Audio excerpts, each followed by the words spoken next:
छेद परत चंद्र प्रतिबिंब कहूँ जल मध्य चमकायो, लोल लहर लहि नचत कबहु सोई मन भायो। मनुहरि दर्शन हेत चंद्र जल बसत सुहायो, कै तरंग कर मुकुर लिए शोभित छवि छायो। कै रास रमण मैं हरि मुकुट आभा जल दिखरात है, मैं जल उर हरि मूरति बसति ता प्रतिबिंब लखात है। प्रस्तुत छप्पे। छंद हमारी पाठ्य पुस्तक हिंदी के यमुना छवि से लिया गया है। इसमें भारतेंदु हरिश्चंद्र जी ने यमुना नदी के जल में चंद्रमा की छाया कैसी लगती है उसकी विशेषता को बताते हुए कहा है कि परत चंद प्रतिबिंब, जब यमुना के जल में चंद्रमा का प्रतिबिंब यानी चंद्रमा की छाया पड़ती है, कहूँ कहीं जलमध्य चमकायो, तो जल में जलमध्य जल के बीच चमकायो चमकता है, चमक हो जाती है। लोल लहर चंचल लहरें, लही नचत नाचने लगती हैं, चंचल लहरें नाचती हैं। तो कबहू सोही मन भायो, कभी सोई वही मन भायो, मन को अच्छी लगती हैं। मन जैसे ऐसा लगता है हरि दर्शन हेत, भगवान का दर्शन करने के लिए चंद्र चंद्रमा जल बसत, जल में बसते हुए, जल में रहते हुए, जल में छिपते हुए सुहायो सुशोभित हो रहा है।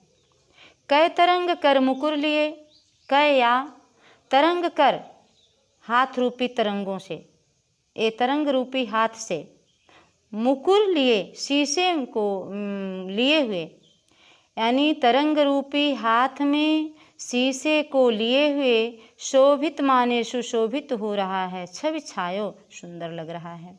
कै या रास रमण में हरि मुकुट, रास रमण में हरि मुकुट, रास रमण हो जैसे क्रीड़ा, ये रास क्रीड़ा में लीन हो करके, हरि मुकुर मुकुर मुकुट, हरि मुकुट भगवान का मुकुट, आभा माने सुंदरता, जल जल में दिखरात है, दिखाई दे रहा है। मैं जल उर हरि, कै होगा कै जल उर हरि मूरति बसत, या ऐसा लगता है कि यमुना के जल रूपी हृदय में हरि मूरति बसती, भगवान की मूर्ति निवास कर रही हो, ता उसी का, उसी भगवान का प्रतिबिंब लखात है, प्रतिबिंब दिखाई दे रहा है। यानी उसी भगवान का जो प्रतिबिंब है, उसी भगवान का जो रूप है वही दिखाई दे रहा है। ऐसा लगता है कि यमुना के जल रूपी हृदय में भगवान की मूर्ति का प्रतिबिंब दिखाई दे रहा है। ऊपर से देखिए, परत चंद्र प्रतिबिंब कहूँ जलमधि चमकायो। प्रस्तुत पंक्तियों में यमुना छवि का सुंदर वर्णन करते हुए कवि ने यमुना के जल में चंद्रमा की शोभा का वर्णन करते हुए कहा है कि जब चंद्रमा का प्रतिबिंब यमुना नदी के जल में पड़ता है तो वह उस जल की चमक को और अधिक बढ़ा देता है। जहाँ कहीं भी उस जल में उसका प्रतिबिंब पड़ता है वहाँ पर वह अधिक चमकने लगता है, वह अधिक प्रकाशित होने लगता है। लोल लहर लय नचत कबहु सोई मन भायो, और वह चंद्रमा का प्रतिबिंब यमुना जल में जब चंचल लहरें उठती हैं तो वह यमुना के चंचल लहरों में, यमुना जल के चंचल लहरों में चंद्रमा का प्रतिबिंब नाचते हुए दिखाई देता है, जो कि सबके मन को बहुत ही अच्छा लगता है। मनोहरि दर्शन, जब किसी जल में ऊपर सूर्य या चंद्रमा का प्रकाश ज़्यादातर रात में उसकी शोभा बढ़ती है, तो रात में जब किसी जल के बीच चंद्रमा की छाया पड़ती है और उस समय का वर्णन, यानी चंचल लहरें उठती रहती हैं, तो उस समय चंद्रमा कैसा लगता है आपने दृश्य देखा होगा। उस पर ध्यान रखिए तो अभी आपके समझ में बहुत अच्छी तरह से आया है। लिखा है कि परत चंद्र प्रतिबिंब कहूँ जल मधि चमकायो। जब यमुना के जल में चंद्रमा का प्रतिबिंब पड़ता है तो जहाँ कहीं भी उसकी छाया आती है वह जल में अधिक चमकने लगता है, वह अधिक प्रकाशित होता है।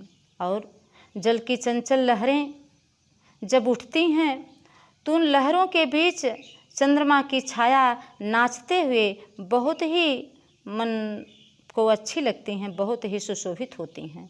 ऐसा लगता है मनोहरि दर्शन हेत चंद्र जल बसत सुहायो। ऐसा लगता है कि जैसे भगवान के दर्शन, जल में भगवान का दर्शन करने के लिए चंद्रमा जो है यमुना के जल में छुपा हुआ सुशोभित हो रहा है, यानी वह यमुना के जल में भगवान का दर्शन करने के लिए सुशोभित हो रहा है, वहाँ पर रुका हुआ है। कै तरंग कर मुकुर लिए शोभित छप छायो। ऐसा लगता है कि वह अपने तरंग रूपी हाथ में एक शीशे को लिए हुए अत्यंत सुशोभित हो रहा हो। कैलाश रमण में हरि मुकुट आभा जल दिखराता है। चंद्रमा को देख करके यमुना जल में ऐसा लगता है कि जैसे भगवान अपने सुंदर मुकुट की सुंदरता में, अपने सुंदर मुकुट के साथ जल की शोभा में दिखाई दे रहे हैं, जिससे जल की शोभा बहुत अधिक बढ़ गई है। कै जल उर्धरि मूर्ति बसति ता प्रतिबिंब लखात है। या ऐसा लगता है कि यमुना के जल रूपी हृदय में, यमुना के जल रूपी हृदय में भगवान की मूर्ति की प्रतिछाया यानी प्रतिबिंब जो है वह दिखाई दे रही है। इस तरह से कवि ने कल्पना किया है। यहाँ पर भी उत्प्रेक्षा अलंकार है। आगे, कबहू होत सतचंद कबहू प्रगटत दुर्भाजत।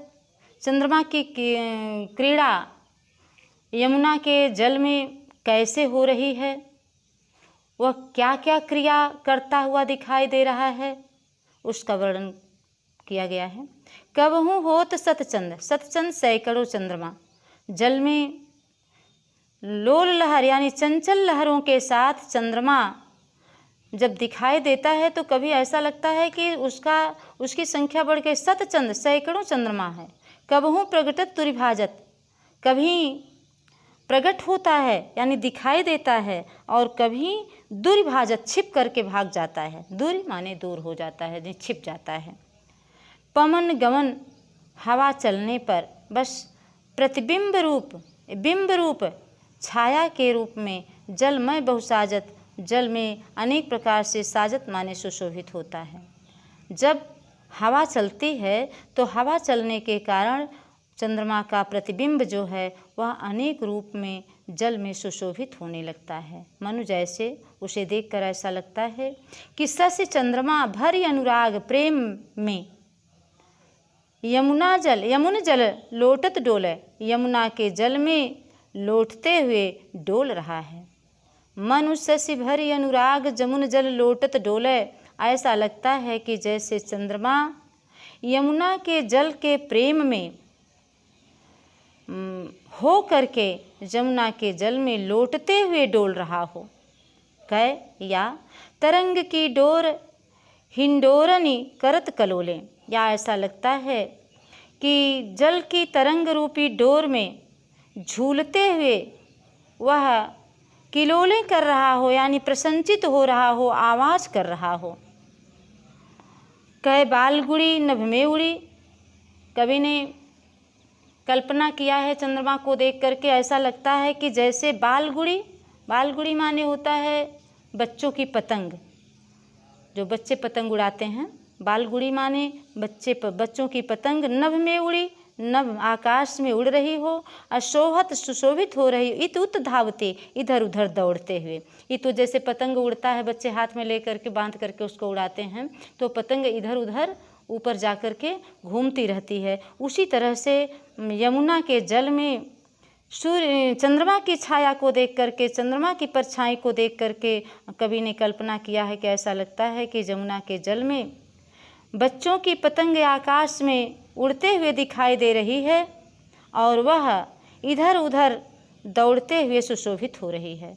कै अवगाहत डोलत को ब्रज रमणी जले आवती, कै माने या अवगाहत, अवगाहत माने होगा डुबकी लगाना, अवगाहत माने डुबकी लगाना। डोलत डोल रही हो, कोई ब्रज रमणी, कोई ब्रज सुंदरी, जल आवती, जल में आ रही हो।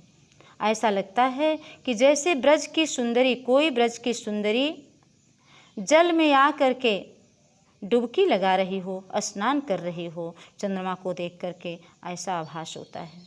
ऊपर से फिर देखें, कबहु होत सतचंद कबहु प्रगटत दुर्भाजत, पवन गवन बस बिंब रूप जलमय बहुत साजत। प्रस्तुत पंक्तियों में कवि चंद्रमा के अनेकों रूप का वर्णन करते हुए कहा है कि यमुना के जल में चंद्रमा की छाया कभी सैकड़ों चंद्रमा के रूप में दिखाई देने लगती है, और चंचल लहरों के साथ जब चंद्रमा का रूप दिखाई देता है तो ऐसा लगता है कि कभी चंद्रमा सैकड़ों हो गया है, कभी वह दिखाई देता है तो कभी छिप करके भाग जा रहा है, कभी करीब आ जा रहा है तो कभी दूर चला जा रहा है। ऐसे यमुना के लहरों में चंद्रमा का रूप दिखाई देता है। और जब पवन गमन बस बिंब रूप जलमय बहुसाजत, जब हवा चलती है तो उस समय यमुना के जल में चंद्रमा का प्रतिबिंब अनेक प्रकार से सुशोभित होता है, अनेक प्रकार से हिलता हुआ सुशोभित होता है। ऐसा लगता है कि जैसे शशि भरी अनुराग जमुन जल लोटत डोले, ऐसा लगता है जैसे चंद्रमा अनुराग में भर करके, मारे प्रेम में हो करके जमुना के जल में लौटते हुए डोल रहा है।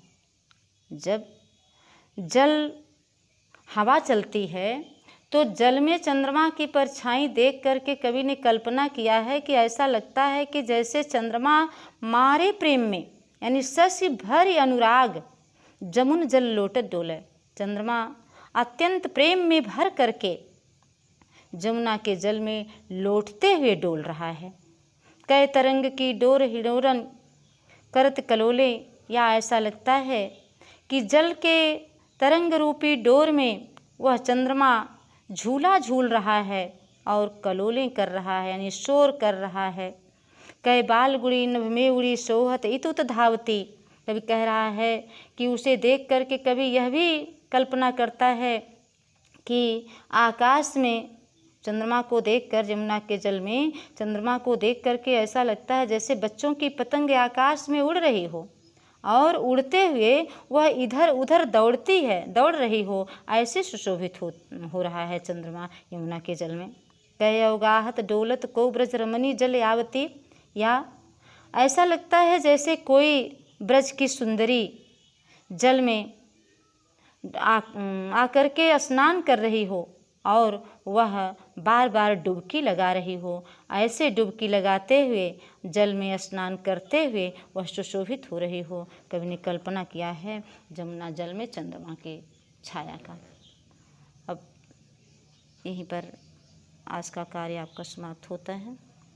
काव्य सौंदर्य में आपको पहले ही बताया गया कि यमुना की सुंदरता का वर्णन किया गया है।